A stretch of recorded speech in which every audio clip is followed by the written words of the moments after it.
All right. Hello, everyone. I think I'm peeking my mic there. Let's see. I'm gonna move that back. Welcome back to another episode of Friday Night Fight Talk. Um, so I'm kind of recording this one on short notice because I know there's gonna be no Q&A because I posted that this episode was coming out as of today. Um, for example, today is Friday. I'm sorry. I'm just trying to fiddle with my audio still so I don't peak the mic. Um, that seems good. Okay, so yeah, I'm trying to fiddle with the mic. I had some mic issues last night, but hopefully I fixed it. And I'm eating right now, so sorry you have to deal with that. Um, but this weekend we got Emmett versus Murphy. Once again. Or once again. Am I on crack? Um, I don't know why I said once again. We just have Emmett versus Murphy. It hasn't happened before. Um, but yeah, I just don't think it happened before. That'd be weird. So, um, we could just get right in the picks. Actually, this card has taken a bit of a blow. We lost off the card. We don't have Kennedy Nishikwu. I don't know how to say his fucking name still. Kennedy's not on the card anymore. I think he got injured. So now we have to deal with Martin Bidet, probably wrestle fucking some guy. Now, granted, I believe the guy they're pulling in on short notice is like a world champion right now. In what? I have no idea. But this fight was on the main card, and now it's the second fight of the card because everyone knows Martin Bidet is a boring fuck. But yeah, anyways, let's get into the picks. Only went on for 2 minutes today. Actually, in other news, the Leafs made the playoffs, so that's good. If anyone watches hockey, I know there's gonna be a heartbreak. We're probably not making it out of the first round like usual, but it's really bad to say that we look different this year because I'm not one of those people. I don't ever say that said team looks different, or sorry, not said team looks different. I do say that, but I never say this is our year for anything. My dad's one of those people, but not me. Like Cowboys fans, I don't know how you do that. I don't know how you guys are still alive. I hate the Cowboys. But they look different this year. That's all I'm saying. Anyways, I'm getting off track. Starting off the card. Fuck, sorry. I made a chicken sandwich, and I made too much chicken, so I'm just eating that off to the side. And then I'm gonna eat the chicken sandwich, and then I got some wedges here, some potato wedges. Okay, first fight. We got Vanessa Demopoulos versus Talita Elensar. I don't know. See, even betting, like the betting guys, have no idea what they're doing here because the odds are so incredibly close. Because I would imagine that these are both just two cans. Talisa Alencar's 5-1-1. Damn. I was going on this one. I'll go Vanessa Demopoulos by decision. Now I won't lie. I'm gonna say this. Women's MMA, after the stinker that was Lemos and Lucindo, has been absolutely amazing. In the next card, we saw 2 first-round KOs, and then we saw a potential for fucking, like, fight of the year on the next card. Like, who didn't love Lupe Godinez versus random unranked strawweight number 1? Like, that was a pretty good fight. Godinez power bombing her. And then the third round, that is probably the craziest round I've seen this year. Both of those guys, or girls, I guess, were on the verge of getting finished. Like, just, they were both teeing off on each other. Yeah, I don't know how they fucking did it. But Canada wins again. Once again, Canada never prevails. Okay, moving on. This one is kind of a no-brainer for me. If he loses this, he should probably retire. We got Martin Bidet versus Uran Satibaldiev. I'm actually going to do a quick Google search on this guy. Let's see. We'll pull up his... Oh, that's why. Oh, wait, no, it's not. Never mind. It showed a picture of Ryan Bader. I was like, what the fuck? I was like, I thought that was Ryan Bader, I swear. Okay, so he's 9-0. He is from LFA. He had a fight a month ago. Let's see. He's 6'4". He doesn't look fat for heavy. Oh, that's why he's a light heavyweight. Okay, so he has 6 wins by knockout, 1 submission, 2 decisions. Let's see. If there's anyone I know in here, I doubt it. No, these are all unranked, or fucking not unranked, unknown Russian fighters. I'm gonna describe this guy like this. He's basically jumbo-size Oral-By. Like, I kid you not when I say that. Like, look this guy up. He wears the same fucking hat and everything. From the same country. He's jumbo-size Oral-By. That being said, I'm picking Martin Bidet to win a decision. Don't get me wrong. He definitely has potential to succeed in the UFC, but I think he's probably going to have to go down to 205. It's like, not really. Heavyweight isn't that competitive nowadays. I just don't know how he's done at heavyweight before. He's a light heavyweight. But yeah. I'm going to pick Martin Bidet to win a relatively boring decision. And just clinch against the cage. I don't know why I was going to say, like, after this fight, I'm going to have flashbacks of Shamil Gaziev fucking flatline KOing Martin Bidet, and I'm going to be so happy. That's, like, my favorite thing about Meal Deal Shamil. Alright. Moving on. We got Victor Henry versus Pedro Falco. Or Falcao. I don't know. Victor Henry had a, it's not a bad loss. When you're losing to one of the best fighters in the world. Lost to... Feels bad saying this now. Lost to Charles Jourdain. Charles Jourdain submitted him. I think it was a guillotine. We got Pedro Falcao. I don't know who this guy is, but I know he's coming off a loss to Victor Hugo, and this is only his only fight. He hasn't fought in like a year. Actually, sorry, allow me to correct myself.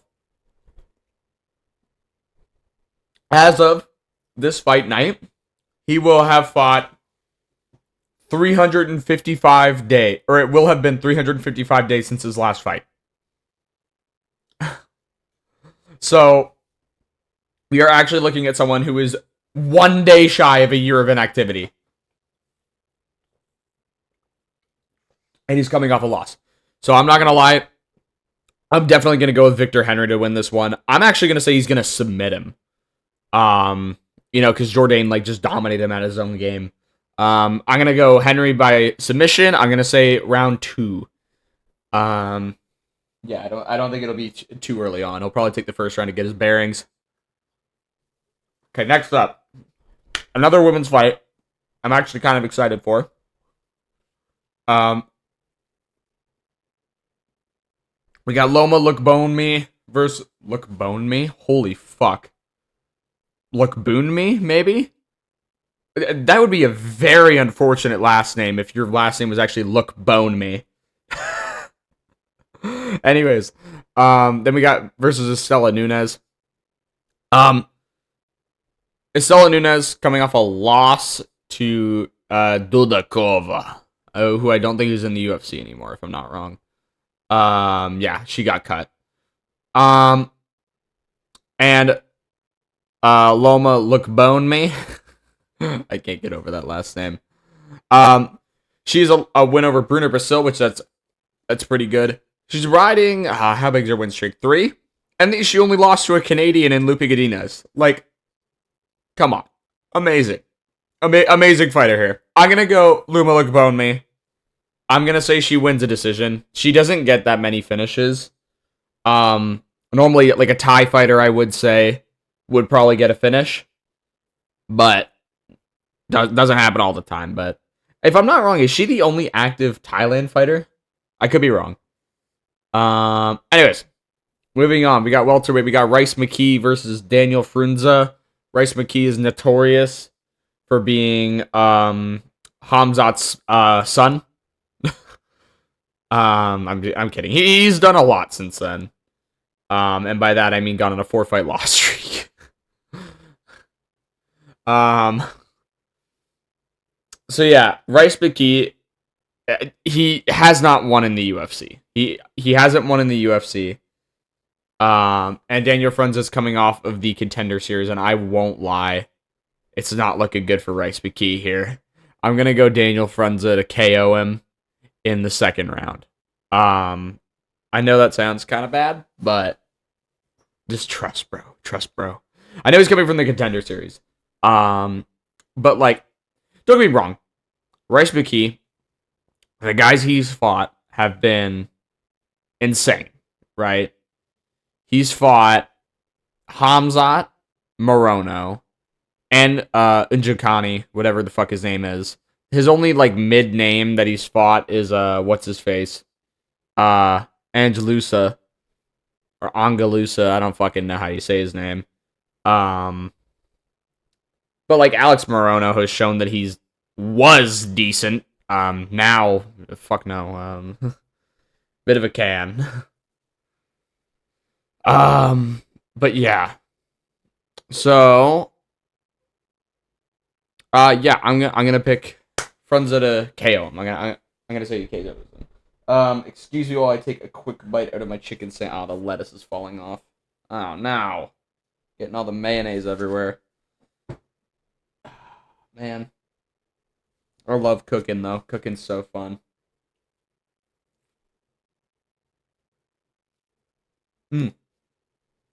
That shit's pretty good. I'm sorry to anyone who's cutting right now. And also, sorry to anyone who didn't want to listen to a mukbang. You've clearly never listened to Friday Night Fight Talk before.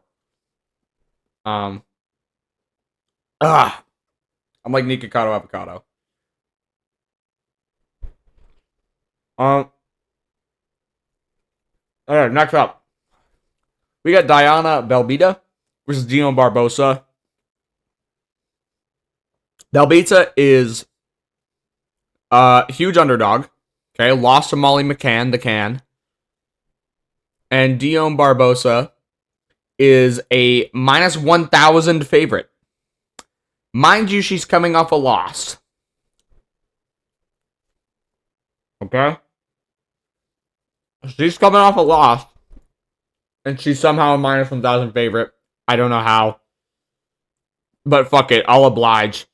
I'll say Barbosa wins the decision. Y'all know me, I don't really care about women's MMA. But it's been really good recently, though.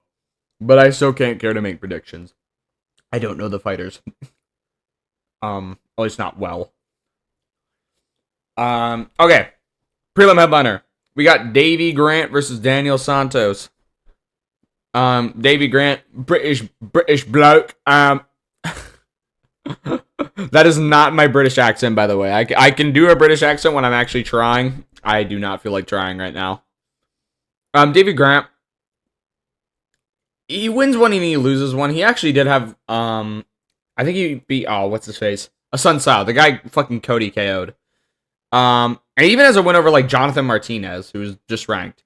Like, not awful. He's just kind of a win one, lose one. Daniel Santos, I don't know why the fuck I said Daniel. Been looking real good recently. I think he's riding a 3-fight win streak, something like that. I am going to say Santos wins a decision. I don't think he'll finish. David over here, Davy Grant. But he's looked very good recently. He does have the potential to KO. But, like, we could see that, but probably not. Okay, opening up the main card. I am so excited for this. I do not know how the fuck he's that big of a betting favorite. I'm sorry. Listen, opening up the main card. My boy Torres Finney finally making his UFC debut versus Robert Valentin. Valentin, I forget if he won the last season of Tough or not. I want to say he lost. I'm not sure. Anyways, Torres Finney, he's coming off the Contender Series as the only person, I think, ever to get 3 finishes on the Contender Series, which is fucking wild. Because Dana was like, no, we can't give him a contract. He's too little.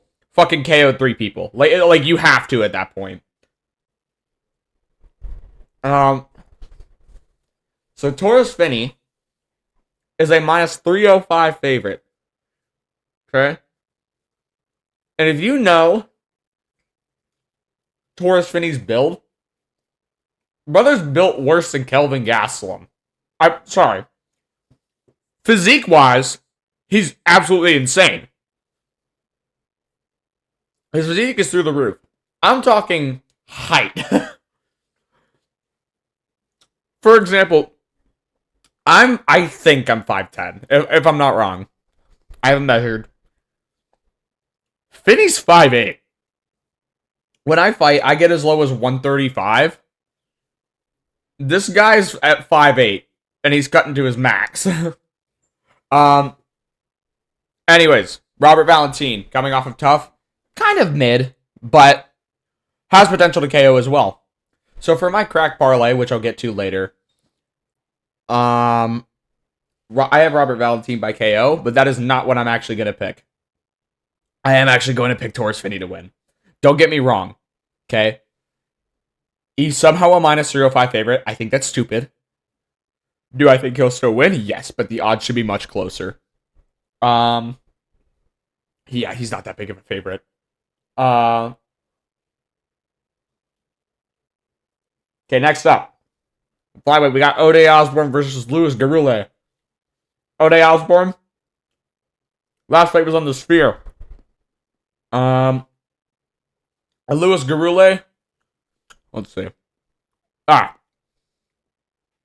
Contender Series. Well, knowing it's a Contender Series, I'm going to say Ode Osborne is fucked. I'm going to pick, let's see. KOs? Yeah. I'll pick him to KO Ode Osborne in round 3. Yeah. Ode Osborne is just kind of... He's that guy you see every once in a while in the division. You're like, oh, hey. What are you doing here? And then he'll lose against, like, someone decent. But yeah. That's Ode Osborne in a nutshell.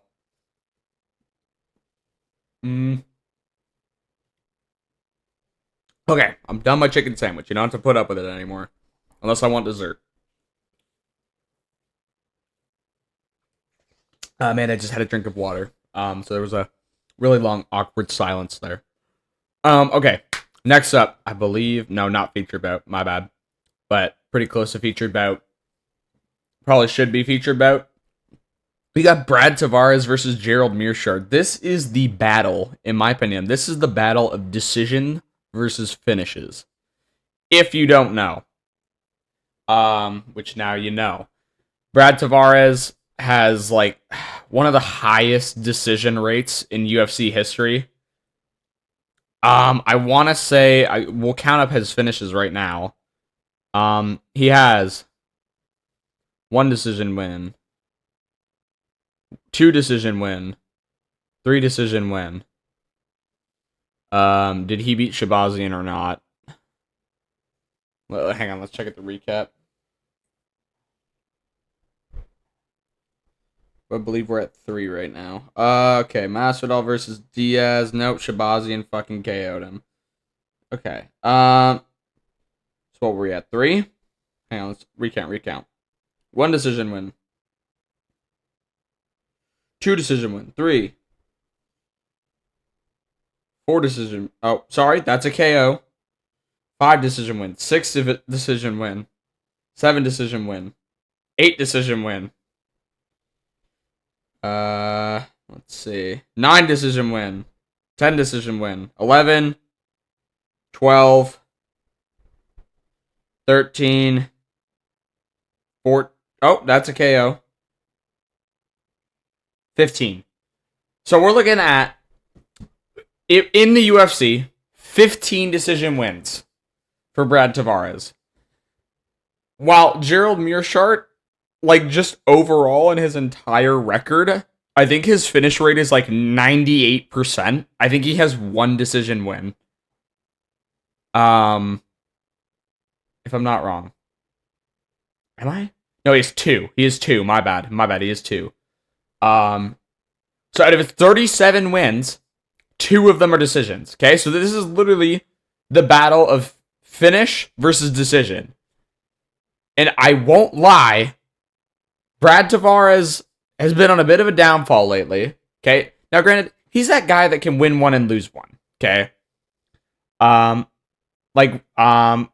he's on a 2-fight skid right now, but he beat Chris Weidman. But at the same time, this guy's lost to fucking Bruno Silva at middleweight. Bruno Silva, not flyweight.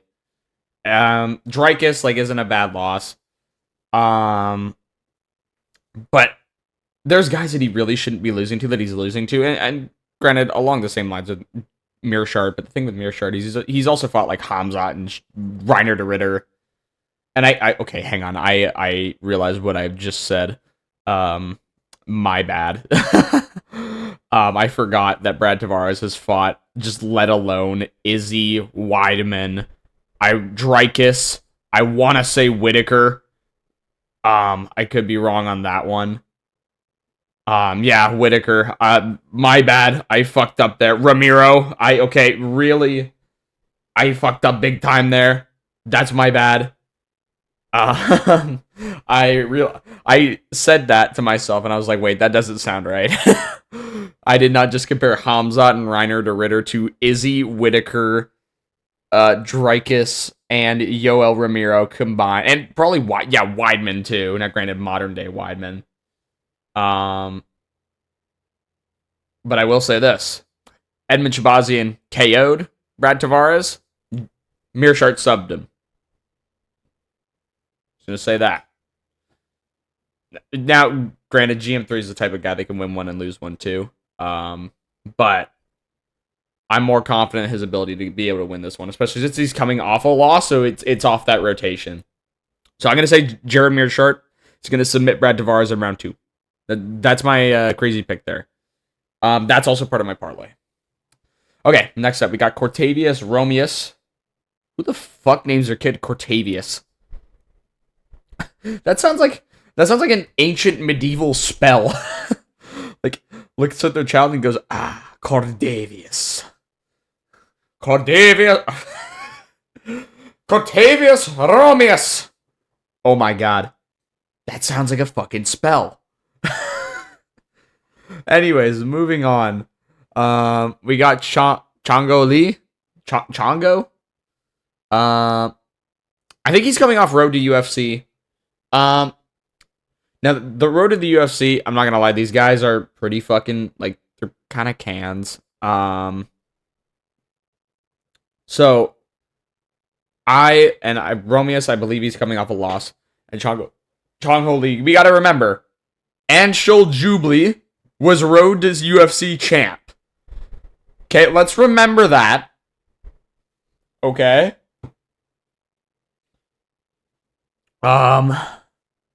Anyways, I am gonna say that Cortavius will win a decision. That's my pick. I just think that he's gonna win a decision. That's all. It's probably gonna be really close. Don't get me wrong. Chong Ho Lee could probably win this, but it's gonna be fucking close. Okay, co-main. I like this fight a lot. We got Pat Sabatini versus Joe Anderson Brito. Now, Joe Anderson Brito, actually, I'll start with Sabatini. Sabatini, he's alright. Like, nothing special about him, in my opinion. Loses to Diego Lopez and gets a win every once in a while. And Joe Anderson Brito, in my opinion, before the Gomez fight, was the best unranked 145er. And still kind of is, in my opinion. Other than Gene Silva. I know I just had to correct myself there. Joanderson Brito, he is really well-rounded. And his last fight with William Gomez, and I might get some flack with this because I love Joanderson Brito. It was really fucking close, but I kind of think Gomez won. Like, I won't lie. When I was watching that fight on my phone, and don't get me wrong, I haven't rewatched it since, so I need to rewatch it. But on my first watch, I thought Gomez won. I did think he lost that. Close. It was very close. And don't get me wrong, the French crowd probably just the French judges or whatever probably just wanted him to win. I don't mean French judges because it was probably just the normal judges. But Joanderson Brito, really good prospect. I am going to pick him to win I don't know if I'll say decision. Yeah, I'll say decision, actually. I'm going to pick him to win a decision. He's only had two of his wins come by decision, but I will pick this to be another one. Don't get me wrong. He could KO him. He's got really good kickboxing, really good grappling. He's really good everywhere. But I just think he's gonna, fucking, forgetting the word, outclass him. All right. And in the main event, I swear this guy's beard got bigger. We got Josh Emmett versus Lerone Murphy. So, Josh Emmett, he's been out for over a year. I want to say his last fight was... I don't want to say. I know his last fight was Bryce Mitchell. This weird fucking... Josh Emmett still has weird fucking ribs. Noticing that now. His beard got bigger. And this guy, other than Ilya, this is my hot take, or not really a hot take, because I feel like most people would agree with me that Ilya has harder hitting, or is harder hitting. Josh Emmett's got the old man strength. He's 40. Don't get me wrong. He's got that fucking old man strength. It takes one second, one shot for him to put you out. Okay? Look at Bryce Mitchell. All right? And Lerone Murphy. Okay? Undefeated. I guess he has a draw. Last fight, he fought Dan Ige, okay? That was a close fucking fight. That was a really close fight. I forget if I thought Ige won or not. I would still have to watch that. Regardless, it's Dan Ige. And he had a good win over Edson Barboza, too. But my main takeaway from this is that he was getting fucking rocked in that Dan Ige fight. And don't get me wrong, I'm not saying that Dan Ige doesn't have power, because as low ranked as he is, he does have power. But the difference between Dan Ige's power and Josh Emmett's power is fucking insane. It's crazy. Josh Emmett, I would say, is a close second for hardest hitter at 145. Other than Ilya. If it's not Ilya, it's Josh. Which I guess Ilya's not at 145 anymore. So yeah, I will say Josh Emmett does have the hardest hitting, I guess, in the division. But it's also like Josh Emmett doesn't have bad wrestling either. We got to remember this guy started with a wrestling base. I want to say we've seen it used before. Mainly, this guy's power is fucking crazy. So what's my pick gonna be? The betting odds are crazy for this. And I'm going to say Josh Emmett will KO Lerone Murphy. And I'm going to say it's going to happen in the second round of the 5 rounds. I actually think it's going to happen quite early. Lerone Murphy's defense is really awkward. It's really awkward, and I don't think he can finish Josh Emmett, which I think is what he's going to need to do if he wants to put him away. So that's why I'm going to say Josh Emmett's actually going to KO him. That's my hot take. So let's explain my crack parlay here real quick. So for my parlay, we got a 3-leg parlay. It involves Gerald Mearshart, Josh Emmett, and Robert Valentin. I am titling this one, There's a Chance.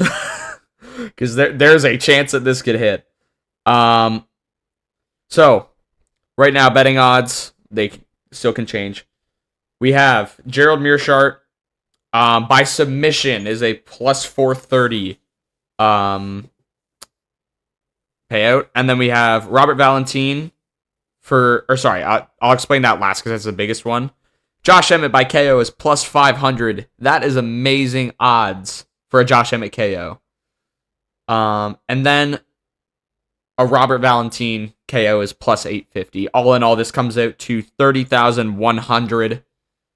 So if you bet $100 on this, you will make about 30 grand off of it, which is fucking amazing. But yeah, that's my parlay. I've titled that. Yeah, I called it that because honestly, I could definitely see this fucking hitting. Gerald Meerschaert by sub. He literally has 29 submissions. Brad Tavares has been sub before. It's not a bad prediction. Josh Emmett by KO. Not totally unreasonable, but if I'm not going to lie, that's probably the most out there out of all that three. Just because we haven't seen much out of Lerone Murphy. And Robert Valentin KO. We've seen him KO people, I think, on Tough. Which, don't get me wrong, they look good. Torres Finney just hasn't been, like, his chin hasn't really been tested. He hasn't faced UFC competition, which I guess Robert Valentin really hasn't either. He's debuting. But Torres Finney at middleweight in the UFC, I don't see him lasting long. Don't get me wrong. He's fought someone the same height as Valentin, but I'm just worried for the boy.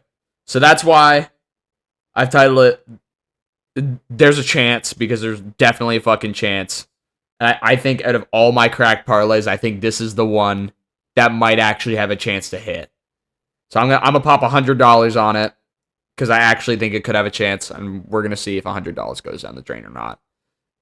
So I guess we'll know by the start of the main card tomorrow if it goes well, if all goes well. Yeah, I guess that's really it. Oh, another thing. In the week in between, which I guess is another reason I could be uploading on this channel more on YouTube or on Spotify. We've had 316 main and co-main announced. We have Sean O'Malley versus Merab 2. And Pena and Harrison. Which I really like Pena Harrison, because I don't like Pena and I really like Harrison. But I really, really disagree with Merab versus Sean too. I don't think it should be happening. My main thing, Sean had one defense against Chito Vera, who was ranked number 5 at the time. Now he's ranked like number 8, number 7. And now he gets an instant rematch because he has that star power. Like, I'm telling you, I think if Merab lost the belt after defending against Umar, which is definitively a better defense than Chito, like, there's no way to say that that's worse or better, that they wouldn't give Merab an instant rematch because he's not a star. And then also for Kansas City, Jamal Hill has pulled out. And now we have Ian Cookshot Gary versus Carlos Prates in the main event. Also, Jeff Neal and Carlos Prates is off of 314, which really sucks. But what are you going to do? Like, you can't really pull someone in to fight Carlos Prates on 2 weeks' notice. But yeah, I guess that's about it. Drag this on as long as I can. Thanks, everyone, for listening once again. Sorry for not posting about this episode until, like, 20 minutes ago. Wait, this episode's longer than 20 minutes. 40 minutes ago.